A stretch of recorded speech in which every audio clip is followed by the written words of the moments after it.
Você está ouvindo Dois Nerds e uma Bíblia, seu podcast de teologia e cultura pop.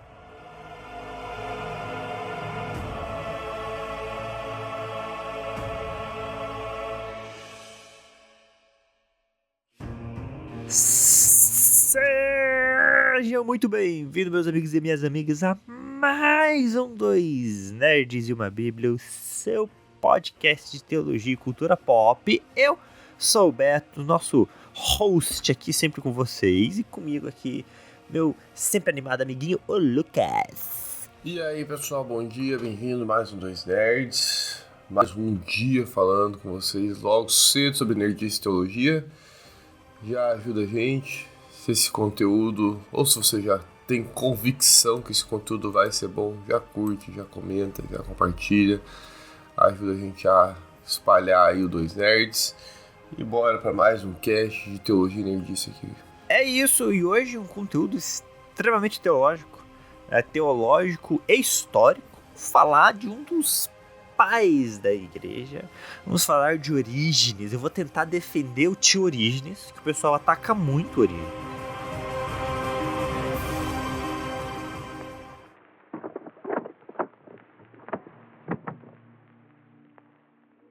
Não sei por que criticam ele. Ele se esforçou com o que ele tinha. Essa é a verdade. Então eu vou ser bonzinho com ele. Orígenes, que você que não sabe, apesar do nome dele ser Orígenes, não é a origem de nada. Talvez a origem do método alegórico. Mas eu sempre achava muito engraçado quando as pessoas falavam, não, porque Orígenes. Eu, cara, que origem do quê? Quem originou o quê? Não, é o nome do cidadão. Orígenes. É um nome que não ajuda muito. Né? Orígenes foi um dos pais da igreja. Então, quem foram os pais da igreja, meu amiguinho? De forma simples e rápida, em uma frase. Uma frase? É. Os teólogos do século I ao século IV. Ai, olha só que cara maravilhoso. Poder de síntese. É isso. É o pessoal que herdou as igrejas ali da primeira geração, né? E começou a estruturar as coisas. Muitos dos pais da fé, então, eles defendiam a doutrina cristã de algumas heresias que já estavam acontecendo no momento. E muitos fizeram coisas incríveis. Outros pisaram um pouco na bola. Então, quando a gente encara os pais da fé, a gente sempre tem que encarar com esse sentido. O que de bom eles têm e o que eles pisaram na bola. Porque ninguém acerta 100%. E a gente está falando de pessoas que viveram ali entre 150 e 500 depois de Cristo, né? Então, assim, cara, a teologia estava se estruturando. É o pessoal dos primeiros concílios, é o pessoal das primeiras definições, né? Então tem muita coisa interessante pra gente olhar. Orígenes foi um desses. Orígenes, ele muitíssimo conhecido ali na sua realidade, Alexandria, se eu não me engano. Ele nasce em uma cidade chamada Alexandria, que existiam várias na época, então eu acho que era a do Egito, não sei. Ele é conhecido pelo método alegórico de interpretação bíblica, e ele é muito atacado por isso. A gente vai ter algumas pessoas que vão vir após Orígenes, que vão se inspirar no método alegórico dele. Se eu não me engano, um deles, chamado Ambrósio até, posso estar certo no nome e errado na pessoa. Porque a gente tem vários desses pais da fé, e eu sei que tem um Ambrósio, mas talvez não seja o Ambrósio que fez o que eu tô falando. Mas usando o método alegórico, ele desenvolveu aí esse rolê de que existe a transubstanciação dos elementos da ceia. Então é um pouco que sai um pouco de Orígenes. Então é um pessoal que estava tentando entender o que estava acontecendo, né? Então tem coisa boa, tem coisa ruim. Uma das coisas boas que eu acredito que a gente tem em Orígenes é algo que eu gosto de chamar de os 3 níveis de Orígenes, que é uma forma interpretativa da Bíblia. Então, Orígenes atacava muito o judaísmo pela forma como o judaísmo encarava o Antigo Testamento. O judaísmo fazia uma leitura histórica do Antigo Testamento. Para eles, a Bíblia era, claro, revelação de Deus, mas era ali a história deles. Então eles olhavam os profetas simplesmente como profetas, do que eles foram, da mensagem que eles deram para o seu povo na época. E Orígenes vem e fala assim, gente, não dá. A gente não pode olhar para a Bíblia somente numa perspectiva histórica, porque a gente tem Jesus. Então ele cria que a partir do momento que nós temos Jesus, há uma necessidade de uma reinterpretação ou de tentar identificar Jesus nesses textos bíblicos. E ele estava certo, né? O próprio Jesus faz isso. Ali, né, no caminho de Emaús, Jesus usa dos profetas em diante para se apresentar. E aí ele vai usar parte do que era dos gregos, né? Os gregos tinham um tipo de pesquisa, de estudo, que envolvia o corpo, a alma e o espírito. Então, Orígenes vai encarar a Bíblia fisicamente, que seria uma leitura mais histórica, psicologicamente, né, dentro do psíquico, que seria uma leitura mais moral, e espiritualmente, que seria a leitura mística, que é onde ele entra na alegoria. Ele tenta fazer essa leitura alegórica pautada em elementos factuais bíblicos. Então, assim, ele sabe que existem alguns elementos bíblicos da leitura histórica que se aplicam à Bíblia inteira. E aí ele pega e interpreta alegoricamente alguns elementos do Antigo Testamento diante daquilo que ele já sabia que era a verdade bíblica. Ele não tenta vir com interpretação muito fora. Mesmo usando a alegoria, ele não se dá somente a alegoria. A exegese de Orígenes, ela é muito regulada. O problema é que ele abre para uma interpretação alegórica que futuramente se torna uma zona. A verdade é essa. Ele apresenta um método de leitura bíblica que outras pessoas acabam não sabendo fazer, gerando alguns problemas. Mas ele mesmo encarava a leitura alegórica pautada na histórica. Ele nunca abre mão de uma pela outra. Ele fazia uma leitura conjunta dos dois. Isso aí, Orígenes, junto com todos os outros filhos da Alexandria dos primeiros séculos, defende essa visão alegórica. É um contraponto a uma outra visão que tinha na época, da visão de Antioquia, uma visão de uma leitura histórica, gramatical. São dois estilos de teólogos que vão surgir, duas famosas escolas teológicas, sendo então que os antioquianos eram conhecidos pelo método histórico-gramatical, uma leitura semelhante a que a gente se propõe a fazer na atualidade em geral, um método de análise de textos, tentar identificar gênero literário e tudo mais. Enquanto na escola de Alexandria há essa influência muito mais alegórica, boa parte dela influenciada por um indivíduo chamado Philon, um filósofo que existiu aí no contexto da Alexandria e que influenciou muito essa forma de interpretação do texto bíblico. É interessante que os alegóricos eles creem que o texto ele tem um significado muito mais profundo do que o que está simplesmente entregue para nós na literalidade. Eles creem que existe mais profundidade ali, que existe um a mais ali. E eles creem que esse a mais ele é intencional por parte do autor, por isso que é alegórico, então há uma intencionalidade de quem está ensinando em mostrar que existe sim um significado profundo, e ele relega essa função de descobrir esse algo mais profundo ao leitor. Esse método tem suas vantagens, de fato, existem muitos símbolos, muitas metáforas no texto bíblico, que o método alegórico pode ser um recurso a ser utilizado, mas nos tempos contemporâneos não é o método mais utilizado por nós na teologia. Nós cremos hoje que a gente alegoriza apenas aquilo que a própria Bíblia explica e alegoriza. Então, Gálatas 4, por exemplo, tem uma alegoria lá de Paulo comparando o povo de Deus com as filhas de Agar e as filhas de Sara. E ele deixa muito claro que aquilo ali é uma alegorização. Então ele mesmo já coloca isso no texto, ele mesmo diz qual é o método que ele está utilizando. Então quando o autor do texto escolhe alegorizar, ele deixa isso claro para nós. É assim que nós interpretamos hoje. Se ele não deixou claro, talvez não seja uma alegorização. Talvez seja outra técnica que ele esteja utilizando que nós não sabemos ainda qual é. Apesar disso, Orígenes tem muitas suas contribuições, muito da teologia que nós temos hoje foi desenvolvida em partes por este homem.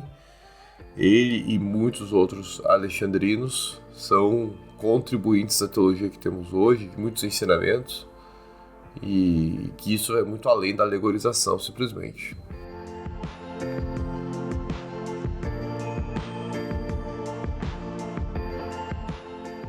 Isso é que é importante, né? A gente conseguir. E a gente tem esse privilégio. A gente tem o privilégio de olhar para trás, recolher uma série de elementos históricos e realmente pautar o que é bom e o que não é bom. Então a gente tem que tomar esse cuidado. Tem muito pregador hoje que se usa de elementos alegóricos e faz caquinha. Faz umas caquinhas assim monstruosas em púlpito. Dá até dor no coração, assim, quando a gente vê algumas pregações. Então a gente tem que cuidar. Temos ferramentas mais importantes hoje. Mas é muito legal a gente valorizar de onde a gente sai, né? E Orígenes é isso. Orígenes é um cara que foi uma base importante pra gente chegar onde nós estamos hoje. Eu gosto disso, né? Também gosto... Até esqueci o que eu ia falar. Mas tá tudo. Tô acordando aí.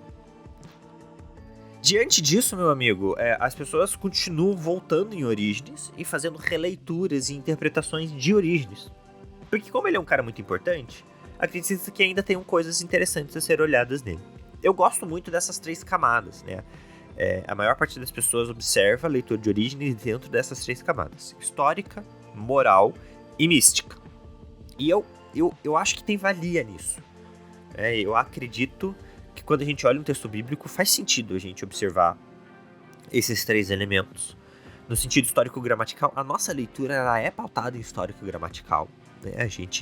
O método dedutivo, é assim que fala, meu amiguinho? O método dedutivo sai do princípio geral e vai vindo os menores, ou indutivo? Junta os menores, chegando no maior. Não, dedutivo, que é o maior pro menor. Ele faz essa leitura gramatical, histórico-gramatical. É o normal que a gente tem hoje em dia. A primeira coisa que a gente faz quando a gente encara um texto é sempre olhar gramática historical. E aí, a Bíblia é um texto vivo. Então, assim, não faz sentido a gente não buscar na Bíblia algo mais místico. Uma revelação divina, né? A Bíblia ela tinha um objetivo da revelação de Jesus. Então, quando a gente olha ali para os profetas, a gente olha para os patriarcas, faz sentido a gente buscar neles esse elemento da revelação. E faz sentido a gente buscar neles essa moral, esse ensinamento e esses princípios os quais nós seguimos até hoje. Então, assim, para mim faz muito sentido essa leitura da Bíblia. E eu acho que é importante que um não se sobreponha ao outro. Né? O problema que acontece, muitas vezes, no método alegórico, não sei se você concorda comigo, é quando a pessoa já tem uma moral a qual ela quer empurrar em cima do texto. Então ela não pergunta ao texto, ei, o que você tem para me ensinar?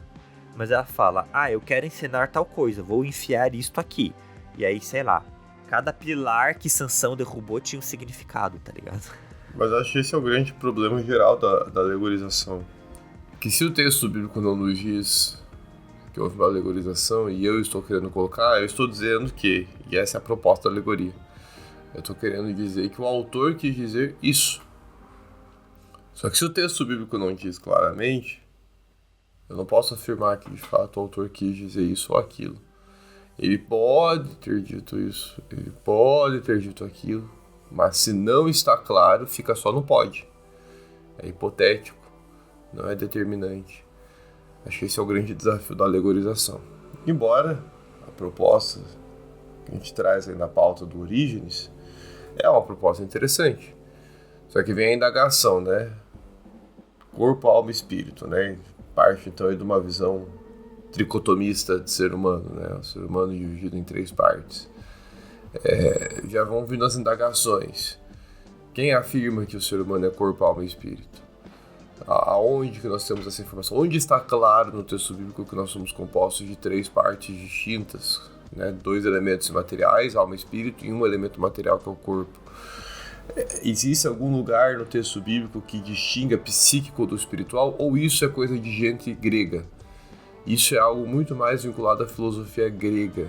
Os gregos têm essa mania. Existe uma alma em nós, mas existe uma alma que é uma alma mais mente, mais corrompida, mais envolvida com as coisas desse mundo, e existe essa alma que vai se aperfeiçoando, é a alma que vai ser redimida Na visão grega, a alma ela tem uma prevalência sobre o corpo. A alma, o elemento material, ele tem mais proeminência do que as coisas vinculadas a esse mundo. Existe essa distinção dentro da filosofia grega. E isso influencia bastante o pensamento do Orígenes. Então, será que a leitura bíblica dele, de fato, não está enviesada já por uma filosofia vigente? Com certeza. E ele enfia isso no texto. É interessante a proposta, não acho ruim fazer uma leitura em 3 vertentes, igual ele propõe aqui, igual a Karen também interpretou, a Karen J. Torgersen. Mas questiona-se os fundamentos para Orígenes chegar a essas conclusões. Será que a base bíblica é suficiente para isso? Ou, no final das contas, são hipóteses que ele levanta e que é facultado a nós abraçarmos ou não? É isso. Não, com certeza é isso, né? Porque eu acho engraçado, né, nesse ponto, assim, tipo, não há uma orientação explícita de como ler a Bíblia, a não ser de compreendê-la dentro dos seus próprios meios, dos seus próprios métodos e da revelação de Jesus. E ele traz isso, e esse elemento do corpo, alma e espírito de Orígenes é influência grega, né? Isso, efetivamente é influência do estudo grego. A Karen J. Torgersen, que o meu amiguinho comentou, ela traz uma interpretação mais atual dessa leitura dele, né? Que eu acho muito interessante e eu acho que faz mais sentido até, meu amigo. Que é essa ideia das classes de leitores. O que ela fala? Existem os leitores simples, que são as pessoas que fazem uma leitura puramente histórica. Existem os leitores avançados, que fazem uma leitura moral. E existem os leitores perfeitos, que fazem uma leitura espiritual, né? Que também pode ser entendido como um processo de crescimento. E eu acho que isso faz muito sentido. Porque quando a gente encara a Bíblia pela primeira vez, nós não temos experiência, maturidade espiritual, relacionamento com Deus o suficiente para entender as maravilhas do texto bíblico. E a nossa leitura acaba por ser puramente histórica. Uma primeira leitura na Bíblia, ela vai simplesmente ensinar Bíblia. O que foi, o que aconteceu, acaba sendo muito... O que foi, o que é aquilo naquela época. Numa segunda vez, conforme a gente vai crescendo, a gente já começa a puxar elementos da moralidade. A gente já começa a entender a bondade de Deus, a gente começa a entender os princípios de adoração, de entrega. A gente vai para Paulo, a gente começa a ver o quê? A entrega de Paulo e tudo mais. E aí, por um último ponto, mas na verdade esses 2 pontos eles se misturam muito. Essa leitura moral e espiritual, ela já vai se misturando, porque quando você faz essa segunda leitura e a sua mente já está mais enriquecida para compreender os elementos morais, com certeza o seu espírito já está sendo trabalhado pelo Espírito Santo. E Deus já começa a falar contigo a partir do texto bíblico. Você começa a entender mais a sua alma, o seu espírito, o seu ser, o seu caráter já está sendo moldado. Então, eu acho que a gente pode migrar e misturar esses 2 elementos, né? A leitura moral e espiritual sendo algo que acontece de forma mais simultânea. Mas que com certeza há um processo de crescimento da nossa leitura bíblica. A gente vai crescendo em Cristo e vai melhorando na leitura bíblica. Com certeza. Nós somos... Inclusive aqui, a gente poderia até fazer uma análise aqui dos 3 pilares interpretativos que a gente faz também de um texto bíblico. A gente faz uma análise histórica, a gente faz uma análise literária e depois a gente faz uma análise teológica. Então a gente tenta analisar o texto dentro do seu contexto, depois o texto dentro de si mesmo e depois o texto, aí sim, dentro de uma compreensão mais do que Deus quis dizer e o que Deus apresenta de si de uma forma geral. Poderíamos também associar aqui, com essa proposta da Karen J. Torgersen.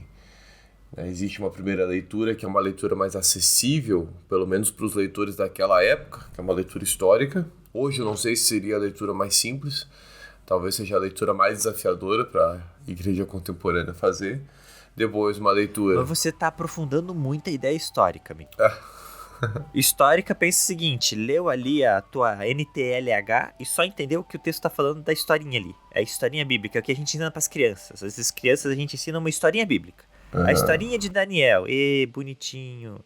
A história, só o relato. Só o relato. Não a histórica que a gente tenta entender, compreender, cultural. Só o relato. Aí depois a moral tentando achar o significado por trás. Eu acho que aí vai mais pra essa pegada mais complexa. E depois a perfeita, entendendo a relação com Deus. Isso. Uma proposta interessante. Tomara que ela esteja certa. Ela tá tentando justificar o moço, né? Tomara que ela esteja certa. Mas o Orígenes, os alegóricos, eles nos convidam, e acho que esse é um mérito importante, eles nos convidam a enxergar o texto bíblico como um texto que tem um aspecto sobrenatural e um aspecto de palavra de Deus que nós não conseguimos compreender. Isso de fato é uma proposta interessante que a escola alexandrina traz, apesar de todas as suas limitações, essa busca por uma ascensão da nossa espiritualidade, uma ascensão da nossa alma, uma proximidade à nossa vida com Deus, uma relação saudável com Deus. Tudo isso são méritos dessa escola aqui, alexandrina, que defende isso com muita veemência durante os primeiros séculos.